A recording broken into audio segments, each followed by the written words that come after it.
Hello दोस्तों। आज हम इस वीडियो में करेंगे लाइफ प्रोसेस, जैव प्रक्रम। तो जैव प्रक्रम ये 10th कक्षा का विज्ञान का एक अध्याय है, एक चैप्टर है, लाइफ प्रोसेस। तो जैसा कि आपको पता है कि अब की बार पेपर का पैटर्न चेंज हो चुका है। तो इसमें 40% जो क्वेश्चन हैं वो ऑप्शन टाइप प्रश्न उत्तर आएंगे। तो इसलिए मैं आपको छोटे क्वेश्चन ही कराऊंगा इस वीडियो में। और वीडियो शुरू करने से पहले मैं आपको बता देता हूं, अगर आपने ये चैनल अभी तक सब्सक्राइब नहीं किया है तो इस चैनल को सब्सक्राइब ज़रूर कर लें और इसको अपने दोस्तों में भी शेयर करें जो 10वीं कक्षा में पढ़ रहे हैं, जो पेपर की एग्ज़ाम की बोर्ड की तैयारी कर रहे हैं, ताकि उनका भी फ़ायदा हो सके। तो चलिए हम शुरू करते हैं। तो इसमें देखो, फर्स्ट क्वेश्चन है, MCQ है, ये मल्टीपल चॉइस क्वेश्चन। तो इसमें फर्स्ट क्वेश्चन है, पादप में जाइलम किसके लिए उत्तरदायी है? तो पादप में यानी पेड़ पौधों में जाइलम उत्तक होता है और एक फ्लोएम उत्तक होता है। तो जाइलम उत्तक जो का कार्य जो होता है वो होता है जल का संवहन, यानी वो पेड़ पौधों में जड़ों से पत्तों तक पानी ले जाने का कार्य करता है। और जो फ्लोएम होता है वो भोजन का संवहन करता है। तो यहाँ जाइलम था तो जल, जैसे जाइलम और जैसे जल, इस तरह से आपने याद करना है। फिर उसके बाद सेकंड क्वेश्चन है, अपशिष्ट पदार्थों को शरीर से बाहर निकालने की प्रक्रिया को क्या कहा जाता है या क्या कहते हैं? तो अपशिष्ट पदार्थों को शरीर से बाहर निकालने की प्रक्रिया को हम बोलते हैं उत्सर्जन। ये सी है इसका, उत्सर्जन। तो ये बी नहीं है, सी है, उत्सर्जन। फिर उसके बाद है नेक्स्ट क्वेश्चन, मानव के पाचन में सबसे बड़ी ग्रंथि का क्या नाम है? तो ये आपको याद होना चाहिए, यकृत। मानव में पाचन में सबसे बड़ी ग्रंथि या मानव शरीर में सबसे बड़ी ग्रंथि, तो ये आपने बतानी है यकृत। तो इसमें फर्स्ट ऑप्शन है यकृत। फिर उसके बाद फोर्थ क्वेश्चन है, हमारे शरीर में दिल में कितने कोष्ठ बने होते हैं? यानी हमारा हृदय जो होता है, हार्ट होता है, उसमें कितने कोष्ठ बने होते हैं? तो उसमें बने होते हैं 4। बी पार्ट इसका आंसर आ जाएगा, 4 इसका आंसर है। हम मानव हार्ट में 4 पार्ट्स होते हैं। आगे फिफ्थ क्वेश्चन है, लार में कौन सा एंजाइम होता है? तो लार एमिलेस होता है। तो लार और लार देखो, आंसर में भी लार लिखा हुआ है। तो एमिलेस अगर अकेला आता है तो एमिलेस एंजाइम होता है लार के अंदर। फिर उसके बाद है सिक्स क्वेश्चन, स्वपोषी जीव की भोजन ऊर्जा की आवश्यकता किस प्रकार पूरी होती है? तो स्वपोषी जीव क्या होते हैं? स्वपोषी जीव होते हैं पेड़ पौधे। तो पेड़ पौधे अपना भोजन कैसे तैयार करते हैं? तो ये आपको पता होना चाहिए। जो पेड़ पौधे होते हैं अपना भोजन प्रकाश संश्लेषण की क्रिया द्वारा तैयार करते हैं। तो इसका बी आंसर आ जाएगा, प्रकाश संश्लेषण। फिर उसके बाद है नेक्स्ट क्वेश्चन, अगला क्वेश्चन है, तो इसमें देखो हमारे पास है अगला क्वेश्चन 7th। थोड़ा सा इसको बड़ा कर लेते हैं। तो 7th क्वेश्चन में, हमारी पेशियों में अचानक किसी क्रिया को होने से क्रैम्प का कारण निम्नलिखित में से क्या बनता है? यानी जब हम अत्यधिक व्यायाम कर लेते हैं तो हमारी मांसपेशियों में ऐंठन हो जाती है, दर्द पीड़ होती है। तो उसका कारण है लैक्टिक अम्ल जमा हो जाता है। बी आंसर आ जाएगा इसका। फिर उसके बाद अगला क्वेश्चन है 8वां क्वेश्चन, ऑक्सीजन का उपयोग करके पाइरूवेट के विखंडन कहाँ पर होते हैं? तो ऑक्सीजन का विखंडन करके पाइरूवेट का विखंडन कहाँ पर होता है? तो पाइरूवेट में विखंडन होता है, इसका आंसर आपको दिखा देते हैं, तो इसका आंसर है माइटोकॉन्ड्रिया। तो इसका बी आंसर आ जाएगा माइटोकॉन्ड्रिया, क्योंकि माइटोकॉन्ड्रिया ऊर्जाघर भी है। तो पाइरूवेट का विखंडन जब होता है तो माइटोकॉन्ड्रिया में ही होएगा। फिर आगे 9th क्वेश्चन है, निम्नलिखित में से कौन सा एंजाइम अम्लीय वातावरण में कार्य करता है? तो अम्लीय वातावरण में कौन सा एंजाइम कार्य करता है? तो वो है हमारे पास बी पार्ट है पेप्सिन। पेप्सिन जो है अम्लीय, यानी जो हमारा हाइड्रोक्लोरिक अम्ल होता है उसी में कार्य करता है ये। फिर उसके बाद है, निम्नलिखित में से कौन सा एंजाइम अग्नाशयी रस में पाया जाता है? तो हमारे पास अग्नाशयी रस में जो एंजाइम पाया जाता है वो है हमारे पास ट्रिप्सिन। डी पार्ट आ जाएगा ट्रिप्सिन, ये अग्नाशयी रस में पाया जाता है। फिर उसके बाद अगला क्वेश्चन है, प्रकाश संश्लेषण को रासायनिक ऊर्जा में परिवर्तित करने की क्रिया क्या कहलाती है? तो रासायनिक ऊर्जा, प्रकाश ऊर्जा को रासायनिक ऊर्जा में परिवर्तित करने की क्रिया पेड़ पौधों में जो होती है वो प्रकाश संश्लेषण की क्रिया कहलाती है। फिर उसके बाद अगला क्वेश्चन है 12वां क्वेश्चन, अमाशय में क्षुद्रांत्र, क्षुद्रांत्र का मतलब होती है छोटी आंत, में भोजन जाना किसके द्वारा नियंत्रित रहता है? यानी छोटी आंत में हमारे अमाशय से क्षुद्रांत्र में जाए तो ये अवरोधनी पेशी है बी। तो बी भाग इसका आंसर है, बी ऑप्शन आंसर है, जो ये छोटी आंत में, अमाशय के बाद छोटी आंत में भोजन को जाने देती है। क्लोरोफिल किस कोशिकांग में पाया जाता है? तो ये क्लोरोफिल जो है हरित लवक में पाया जाता है। तो इसका आंसर सी है। क्या है इसका आंसर? सी, हरित लवक। फिर उसके बाद है 14वां क्वेश्चन, निम्नलिखित में से किसकी भित्ति मोटी है? तो जो भित्ति मोटी होती है वो धमनी की होती है। ए भाग इसका आंसर है धमनी, किसकी? धमनी की। और शिराओं की जो भित्ति होती है वो पतली होती है। तो इसका ये ऑप्शन आ जाएगा धमनी। पैरामीशियम के चलने का कौन सा अंग होता है भाई? पैरामीशियम किस अंग से आगे चलता है? तो वो होता है पक्षाभ। सी इसका आंसर आ जाएगा पक्षाभ। फिर नेक्स्ट क्वेश्चन है 16वां, पादपों में गैसों का आदान प्रदान किस सतह पर होता है? तो गैसों का आदान प्रदान जो पेड़ पौधों में होता है वो पत्तियों में होता है भाई, ये आपने याद रखना है, पत्तियों से गैसों का आदान प्रदान होता है। फिर 17वां क्वेश्चन है, मानव में वृक्क कहाँ होते हैं? तो मानव में वृक्क कितने होते हैं? तो मानव में वृक्क 2 होते हैं, 2।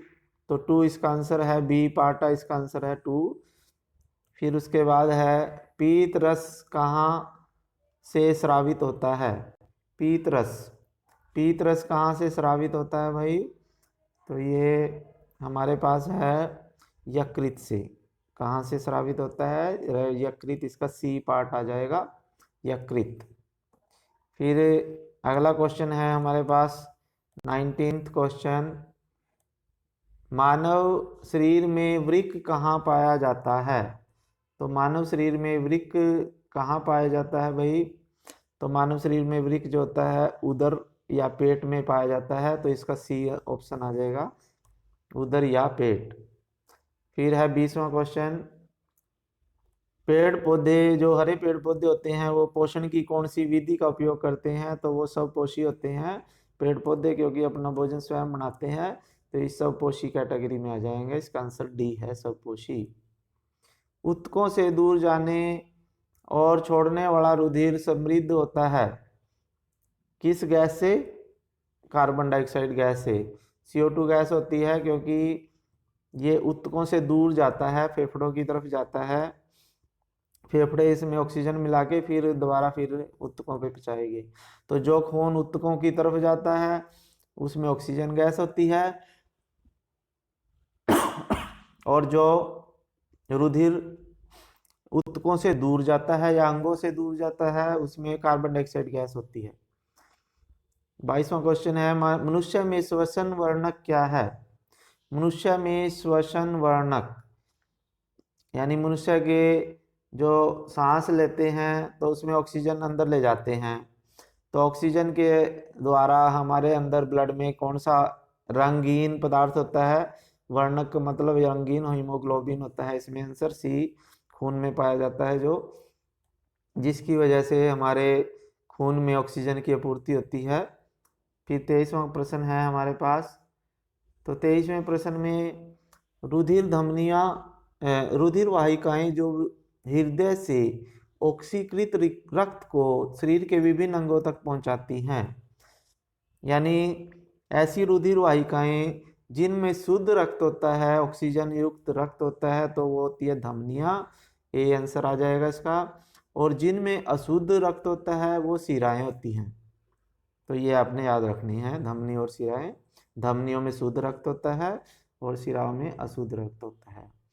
फिर उसके बाद है हमारे पास रुधिर के अलावा मानव शरीर में दूसरा संवहन द्रव होता है। तो 24वें का आंसर आ जाएगा, रुधिर के अलावा हमारे शरीर में लसिका होती है, सी इसका आंसर आ जाएगा, लसिका, जो संवहन होता है हमारे खून के द्वारा। फिर उसके बाद उस नलिका का नाम बताएं जो वृक्क से मूत्राशय वृक्क उस नलिका का नाम बताएं जो वृक्क को मूत्राशय से जोड़े हुए रखती है। तो उसका नाम है हमारे पास, मूत्राशय का मतलब मूत्रवाहिनी, इसका आंसर आ जाएगा, क्या आंसर आएगा, मूत्रवाहिनी। मूत्रवाहिनी के द्वारा ही वृक्क से मूत्राशय तक मूत्र जाता है। 26वां प्रश्न है, हमारे शरीर का गंदा रुधिर साफ होने के लिए कहाँ जाता है। तो जो हमारा गंदा रुधिर होता है, कार्बन डाइऑक्साइड गैस युक्त जो रुधिर होता है वो फेफड़ों में जाता है। फेफड़े उसमें ऑक्सीजन गैस मिलाते हैं और कार्बन डाइऑक्साइड गैस बाहर निकाल देते हैं। फिर है स्टोमेटा के खुलने और बंद होने की प्रक्रिया किस बात पर निर्भर करती है। तो वो निर्भर करती है कि रक्षक कोशिकाओं में कितना जल है। जिन कोशिकाओं में जल की मात्रा उचित होगी वो ही बंद या खुली होंगी, और जब ये पत्तियां सूख जाती हैं, पानी की नहीं होती, तो वो नहीं खुलेंगी। फिर उसके बाद 28वां प्रश्न है, प्रोटीन के संश्लेषण में किस तत्व का उपयोग किया जाता है। तो ये आपका आंसर आ जाएगा, नाइट्रोजन। नाइट्रोजन ही प्रोटीन के संश्लेषण में उपयोग होता है, वही नाइट्रोजन का उपयोग होता है। अग्नाशय का अपना स्रावण कहाँ डालता है। जो अग्नाशय होता है वो अपना स्रावण कहाँ भेजता है, अग्नाशय से जो रस स्रावित होता है वो कहाँ जाता है। तो वो जाता है हमारे पास छोटी आंत में। कहाँ जाता है, अग्नाशय के बाद जो भोजन पच के छोटी आंत में चला जाता है। फिर उसके बाद है हमारे पास 30वां प्रश्न, धमनियों और शिराओं को बेहद संकीर्ण नलिकाओं के एक नेटवर्क द्वारा जोड़ने वाली नलिकाओं को क्या कहते हैं। यानी धमनियां और शिराएं आगे बारीक नलिकाओं में टूट जाती हैं, विभाजित हो जाती हैं, तो उन्हें हम क्या कहते हैं, केशिकाएं। क्या कहते हैं उनको, केशिकाएं कहते हैं। तो इसका ऑप्शन ए आ जाएगा, केशिकाएं। फिर है 31वां प्रश्न, पाचन के बाद प्रोटीन किस रूप में परिवर्तित होता है। तो पाचन के बाद प्रोटीन जो होता है वो एमिनो अम्ल में परिवर्तित हो जाता है। इसका सी ऑप्शन आ जाएगा, एमिनो अम्ल। 32वां क्वेश्चन है, चोट या घाव में रक्त जमावट में निम्नलिखित कौन सा आवश्यक है। यानी जब चोट लग जाता है तो हमारे खून को जमाने का कार्य कौन करता है। तो वो प्लेटलेट्स करते हैं, जो हमारे खून का थक्का बनाने का कार्य करते हैं। खून रुक जाता है, जम जाता है प्लेटलेट्स के कारण। अब सेक्शन बी आता है, छोटे क्वेश्चन आंसर है ये। तो इसमें मानव शरीर में सबसे बड़ी ग्रंथि का नाम बताएं। तो मानव शरीर में सबसे बड़ी ग्रंथि का नाम जो है यकृत है। ये पहले भी आपके ऊपर आ गया ऑप्शन में, यकृत। कौन सी है, यकृत। फिर दूसरा प्रश्न है, वृक्क की कार्यात्मक इकाई क्या है। वृक्क की कार्यात्मक इकाई जो होती है, वृक्काणु होते हैं। क्या होती हैं, वृक्काणु। फिर अगला क्वेश्चन है तीसरा क्वेश्चन है, पौधों में उस क्रिया का नाम बताए जिसमें उनका जलवाष्प के रूप में खो जाता है। तो तीसरे क्वेश्चन का आंसर आ जाएगा वाष्पो उत्सर्जन। क्या आएगा? वाष्पो उत्सर्जन, क्योंकि जल जो है जलवाष्प में बदल रहा है, जो पत्तों के द्वारा पानी पेड़ पौधों से उड़ता रहता है वाष्प के रूप में, जो उसे वाष्पीकरण या वाष्पोत्सर्जन कहते हैं। फिर उसके बाद है हमारे पास चौथा क्वेश्चन है। तो चौथा क्वेश्चन हमारे पास है, तो फोर्थ क्वेश्चन है हमारे पास,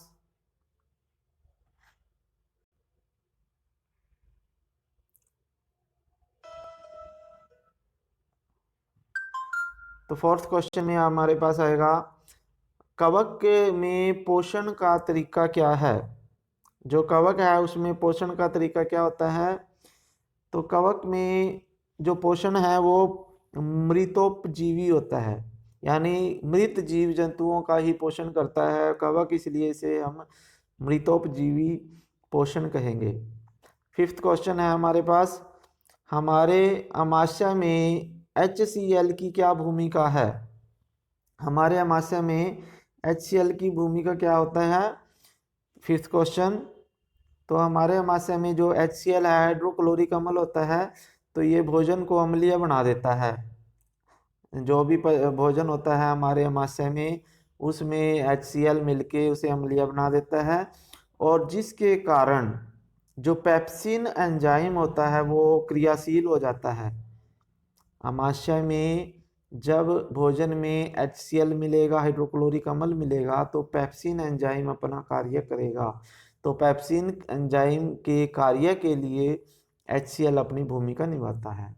तो ये आपने याद रखना है, अपनी कॉपी में लिख लेना है, पेप्सिन एंजाइम की क्रिया में सहायता करता है ये। फिर उसके बाद छठा क्वेश्चन है, ये भी क्वेश्चन बोर्ड में आया हुआ है कई बार, जो प्रकाश संश्लेषण की क्रिया होती है, छठा क्वेश्चन है, उसमें X ऊर्जा को Y ऊर्जा में परिवर्तित करते हैं। तो प्रकाश संश्लेषण में कौन सी ऊर्जा को किस में करेंगे? तो प्रकाश संश्लेषण में जो X है वो है प्रकाश ऊर्जा, क्योंकि सूर्य से प्रकाश ऊर्जा लेते हैं, और Y जो होती है वो रासायनिक ऊर्जा होती है। तो X सौर ऊर्जा लिखेंगे आप, Y रासायनिक ऊर्जा लिखेंगे। तो सौर ऊर्जा को रासायनिक ऊर्जा में परिवर्तित करते हैं प्रकाश संश्लेषण क्रिया में। तो इस प्रश्न में यही पूछा था कि X और Y को क्या कहते हैं।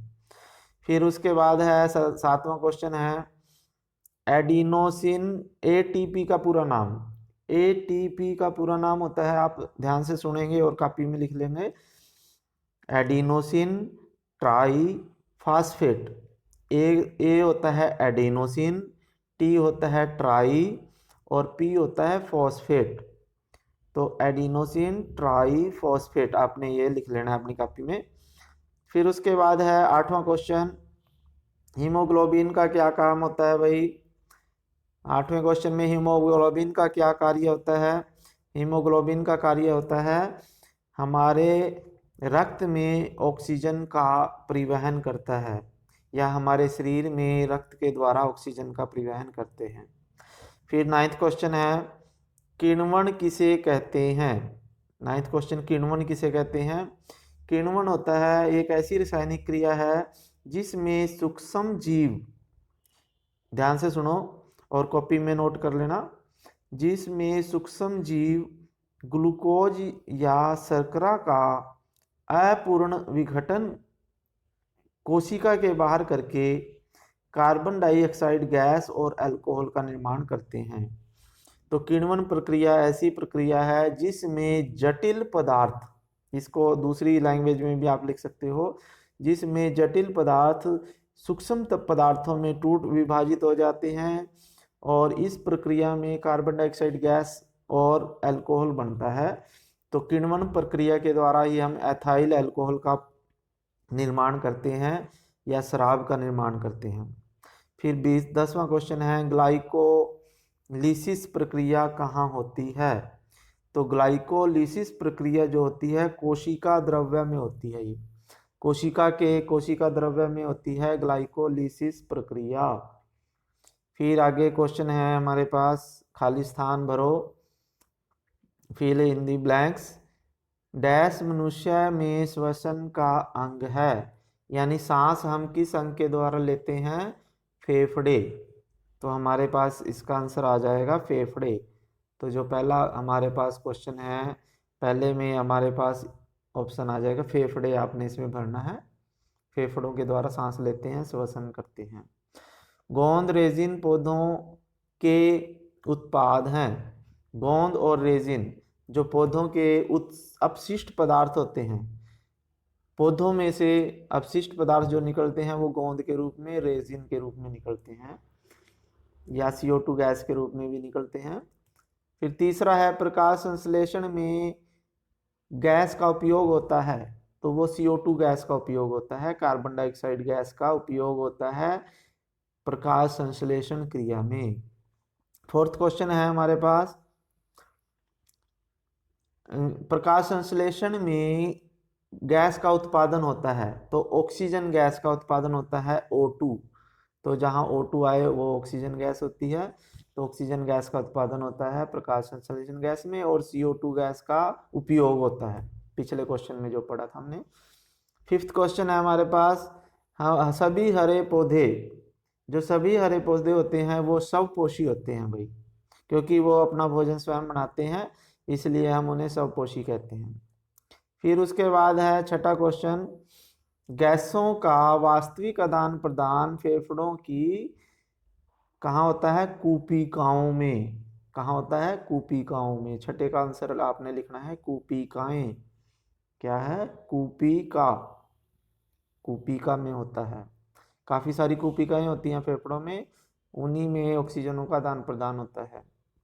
फिर उसके बाद है मैच करने हैं भाई, हमने मैच शीट है तो मैच कर लेते हैं। तो मैच करने के लिए देखो हमारे पास क्या आएगा, तो इसमें देखो जो ट्रिप्सिन होता है, क्या होता है? ट्रिप्सिन। इसको हिंदी में कर लेते हैं।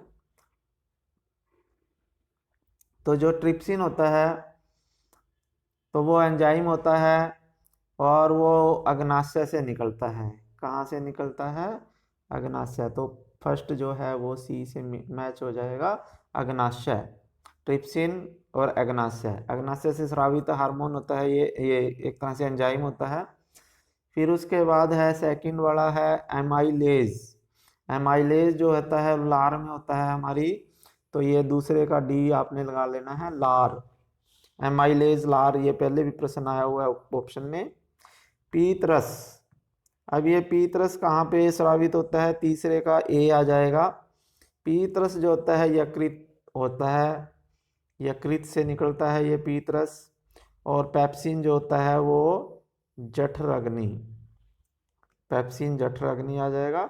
तो ये आपके पास हो गए हैं क्वेश्चन आंसर।